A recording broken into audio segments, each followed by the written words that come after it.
the question is, are they more preparing for war now than they were before?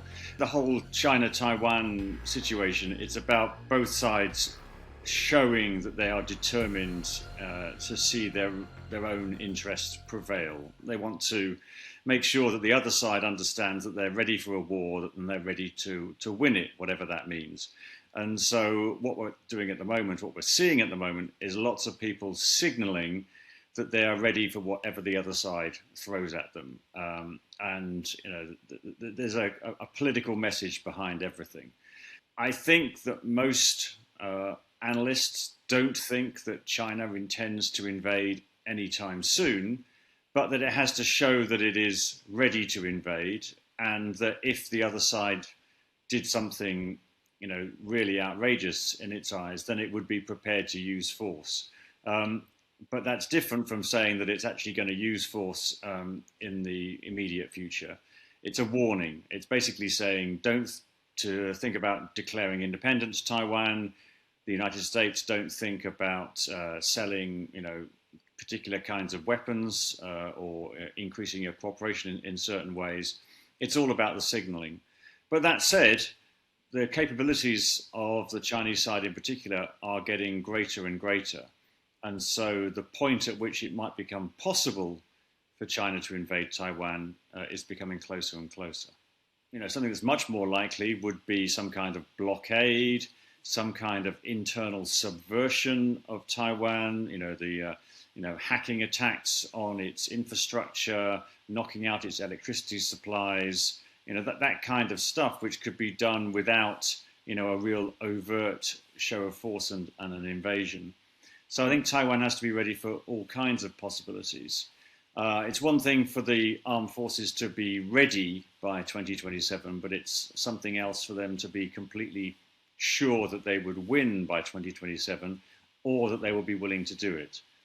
I think that the Chinese side, the communist government in Beijing, would much prefer to coerce and lever and persuade and pressure Taiwan into agreeing some kind of political settlement, rather than actually risking using military force against Taiwan. I think the whole point of this is to intimidate Taiwan, is to try and dissuade its politicians from being, in Beijing's eyes, provocative. It wants to convince enough Taiwanese people that there's only one solution here, which is that Taiwan becomes part of the People's Republic of China. And to do that in many different ways, by basically offering them carrots, but also offering them sticks and saying, if you don't do this, ultimately, we have the power to invade you.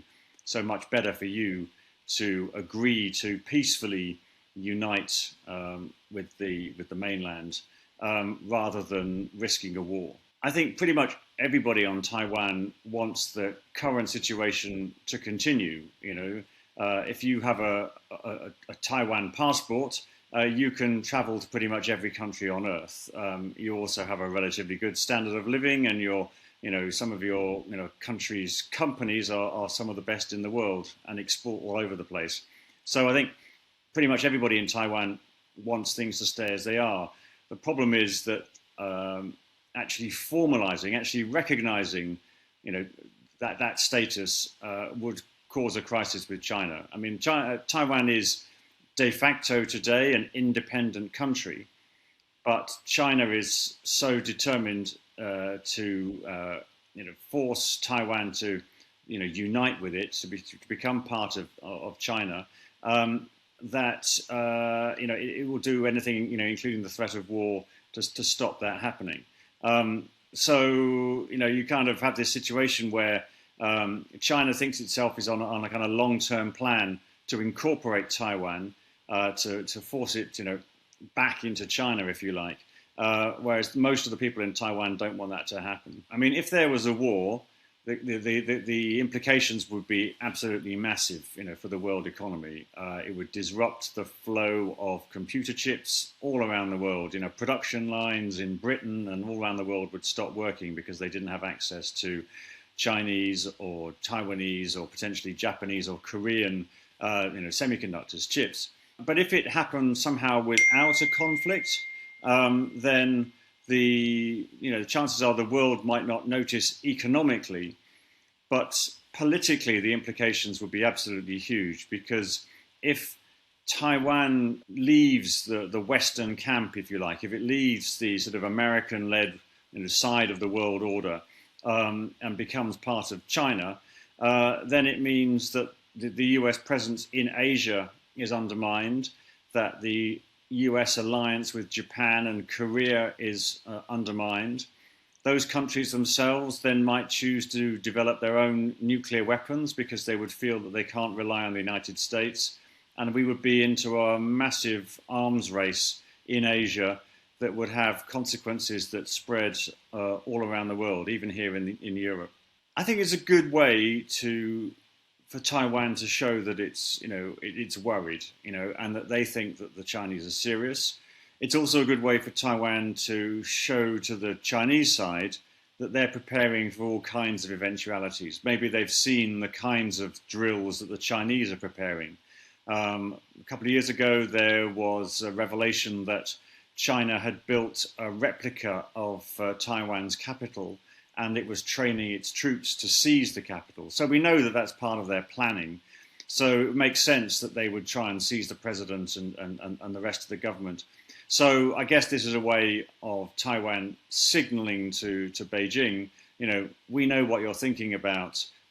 We have plans to go that would sort of defeat your plans, and we're ready. We're not waiting till next year. We're ready now. So again, I think this is all part of the big signaling, that both sides are saying, we are serious about a conflict and hoping to intimidate and pressure the other side into making political concessions. Okay, China's number one objective in East Asia is to break the American alliances with countries that are there, with Japan, with Korea, with the Philippines, and its sort of unofficial alliance with Taiwan. Because China thinks that if the US presence is undermined, then that makes everything in Asia easier for China.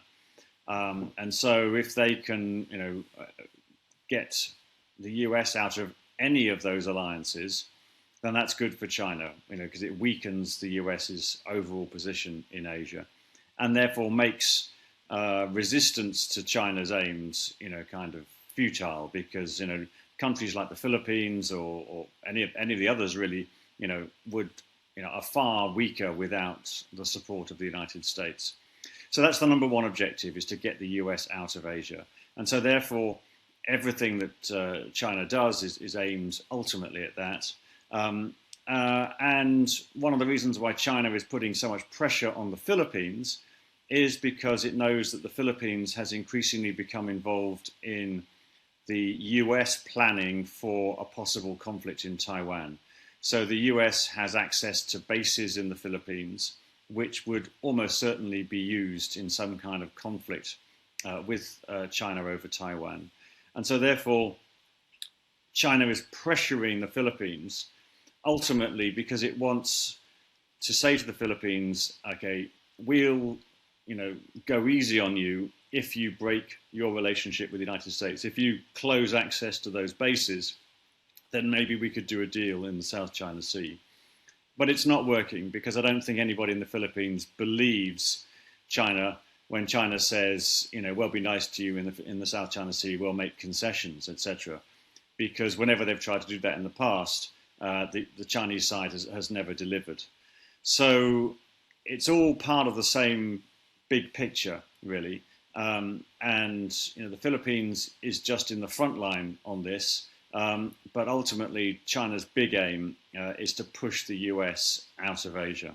China is really, at the moment, increasing its accusations against Japan. It's really sort of focusing on Japan. And I think there's a few reasons for that. One of which is that, in many ways, Japan is picking up the role that the US has played in Southeast Asia in particular. A lot of people in Asia are worried that Donald Trump is sort of retreating and that he'll take the US away from Asia.